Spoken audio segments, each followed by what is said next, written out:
Hey Ginger, this is Josh Evans from the Afters. How you doing? How are you doing, Josh? Good. Hey, sorry I'm a little late. My previous interview went a little long. Must have been another Texan. We Texans like to talk a lot. uh, where are you in Texas? I'm not in Texas. I'm actually in the Detroit area, but Oh, you're in Detroit. yeah, Yeah. I know we've but talked I'm before, right? I'm born and raised Texan, Born and and raised Texas. In what part? you actually know me. That's the I that's do the know thing. you. I'm trying to remember where I know you from. Remind me. Let's see, Bard, Adam McAbee. Um, Oh, yes. like Of course. from a long time ago, like Long time when ago. you first toured Wow. with Bart, and you guys were like on a balcony, like doing something, and I talked to one of the guys, and I was like, Adam said he knows you guys. And I was like, how cool is that? Because I was helping Adam's band at the time, and then you were like up there, and you guys are like, oh my gosh, you know Adam McAbee. It was, I guess it was just like, what are the odds, you know? And I thought, well, Wow. it's probably because I also know Bart. We all grew up in the same like area. We all know each other. But I'm originally from Farmersville, but I grew up in church in Greenville with Bart, so that's where That's it cool. started. Yep. Cool. Well, I'm happy to talk to you. I haven't interviewed you in a long time, but we're friends on Facebook, so I get to see all of your adventures. I love all Awesome. you're incredible on Facebook. You're one of those people that are cool to follow because you're always posting really cool pictures, and your family's adorable. So Oh, I'm thank you. I'm glad we're friends on there. Um, Well, thanks for being my friend on now you there. can now you can like put it all together. We've probably been friends from like 20 years ago, but Yeah. uh, Well, we've talked in interviews before too, right? oh yeah, oh yeah. It's just Yeah. been a while, but maybe because it's been a while since we got an album from you guys. I So know. It's overdue. that's okay though. I am so excited to get the album, and thankfully I got it early, so I got to listen to everything on there. And of course, now we've been actually playing Well Done a lot, and Oh, well, thank you. Fear No More obviously is like a really big song. So I'm curious, like, what's going on or what's gone on as far as, where you've been. How about I just say that? Where you guys been, and like, what was the timing about this album and bringing it out now? Sure. We've been all over the place. Literally all over the world. We've been touring. We do a lot of stuff with the Billy Graham Evangelistic Association. Uh-huh. And so we've been all over the world with them, um, doing outreaches from the Australian outback to Hawaii to Norway and everyone between. Um, so it's been a busy couple of years, but we've been writing this record, and it's been a season of kind of a really cool season for us because we've been doing music for a long time now. Matt, our guitar player, and I mean, we started this band like 20 years ago. Exactly. When we first started making music, and we are like brothers. He's one of my best friends in the world. In fact, all the guys are all like brothers. But making this record has really reminded us of why we love what we do so much. It was such a refreshing record to make. I would say one of the most joyful records to make. And the time that we spent writing and recording this was so much fun. And so it was for us kind of like a cool reset, and just reminding us of how awesome it is that we get to do this. We are so grateful to be able to be making music after all these years. I know you do a lot of stuff with your church because I see that posted a lot as well. You've stayed very connected with that. I think that is something that it's the Grove, right? Am I do I have that right? Yeah. Great church. I love it. Yeah. And I like that you guys have not followed the assembly line. It's like record, tour, write, record, tour. I mean, you guys seem to be following how you're led. And yes, you've been all over the place, because if you follow the afters and look at their pictures, you guys have like screensaver kind of pictures. Some of your, especially you, like some of the pictures you take are really pretty.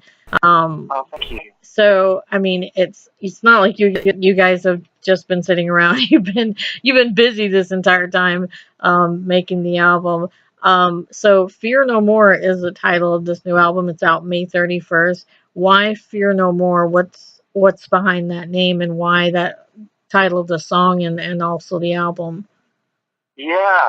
So the song is called "I Will Fear No More," and I read this recently that talked about how historians say that this era is going to be known as the age of anxiety.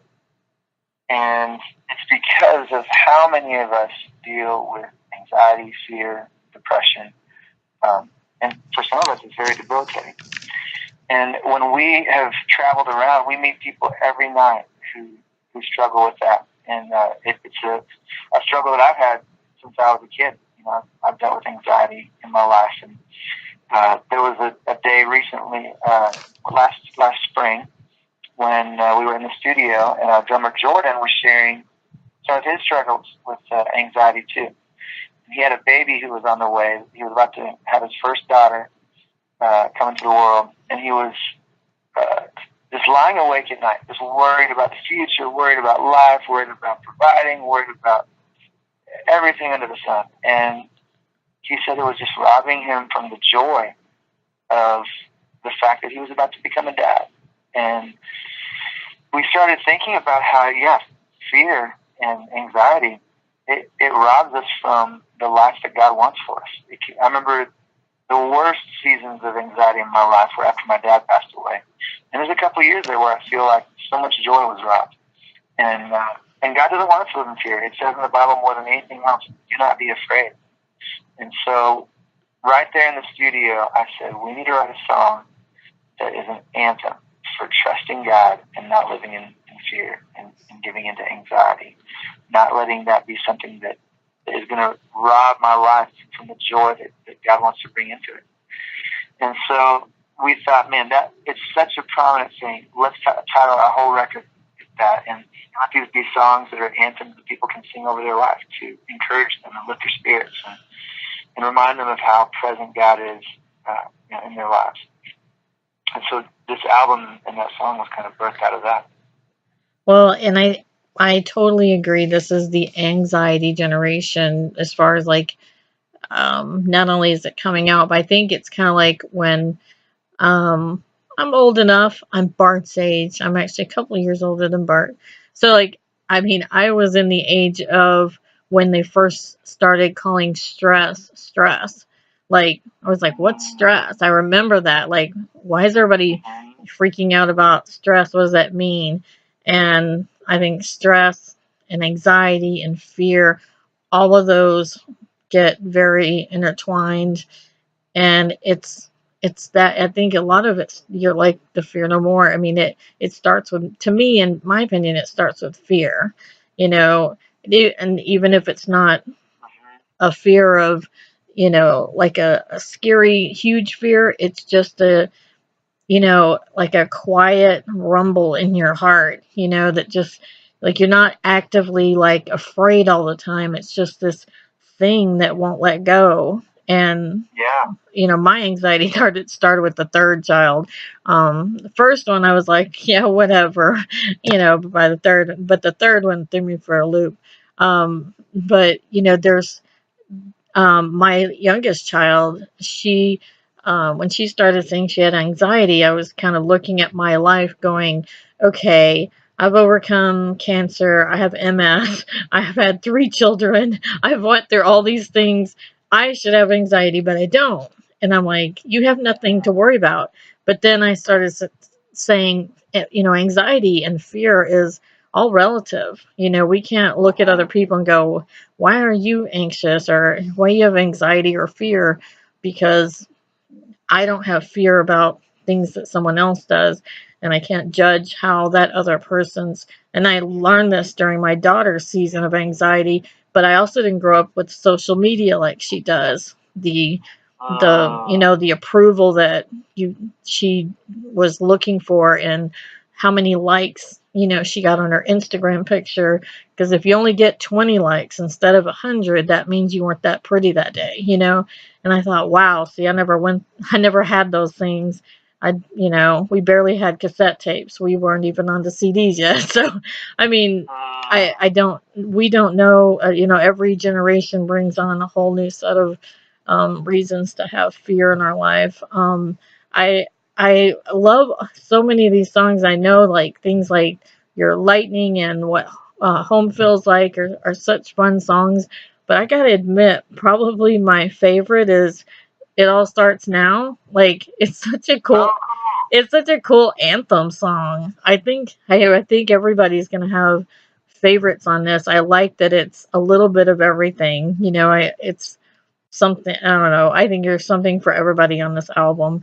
It's I think it's incredible. I'm curious now, the song Well Done, been playing it a long time.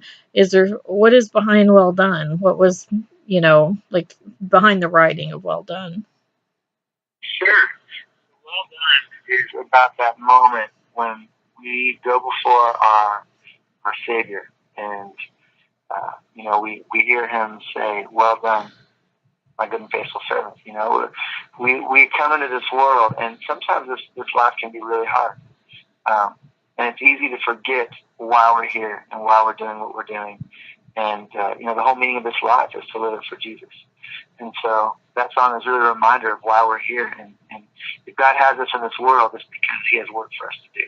And we can be building His kingdom. And I was reminded of that this last year, because I lost 14 years ago. I lost my dad to cancer. But this year I had two sisters that got married, and not having my dad at their weddings was heartbreaking.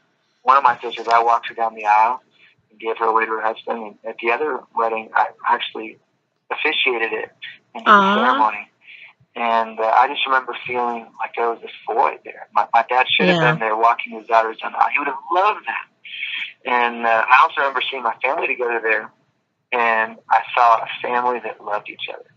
And I saw a family that loved Jesus. And that's when it hit me that was the inheritance we got from my dad. That me and all my siblings love Jesus, and that's because He was an example of what it looked like to live a life in pursuit of Jesus. And I can't think of a better legacy to leave behind. And so, Well Done is about that moment, because we're all going to leave this world, and for some of us, we may have felt like we never even belonged in this world. Well, the place that Jesus is preparing for us is a place where there's going to be no more tears, no more sorrow, none of the pains of this world will be there. And we're going to feel a love that's greater than anything we could even imagine. And when we go before our Savior, I just can't wait to hear those words, "Well done, my good and faithful servant." It's going to be the most comforting and incredible moment. And everything leading up to hearing Well Done is a journey. We never spike the ball until then. We should never feel like I haven't arrived yet, but it's the day we're living for. Yeah. It's the moment that it will all lead up to. And, God has so much meaning and purpose for this life, this time that we have here. And that's why it's so important to live this life for Him and not be distracted by the things the world tells us are important, because there's so many things that the world tries to tell us, this is what you should live for. But, the only real reason to live is for Jesus. And that's what I want to devote my life to living for. I was very close to Bart's dad, and when he was dying, my mom and his dad were in a single Sunday school group together at our church. So, like, they did activities together at each other's houses. So his dad was frequently at my house, and when he was dying, I just remember saying, "Oh my gosh, I can't imagine like you leaving." It was just so sad to me and my mom and to one of her friends, which at the time was like engaged to his dad, and like we were just all so sad, and he was so comical, very much like Bart, and everything was a moment to be funny. And even when he was dying, he made every moment to try to still be funny. And he said, "You're the loser." He's like, he's like, I'm going to a place where not only do you not feel sorry for me, I feel sorry for you. You've got to stay here, and I get to go into glory.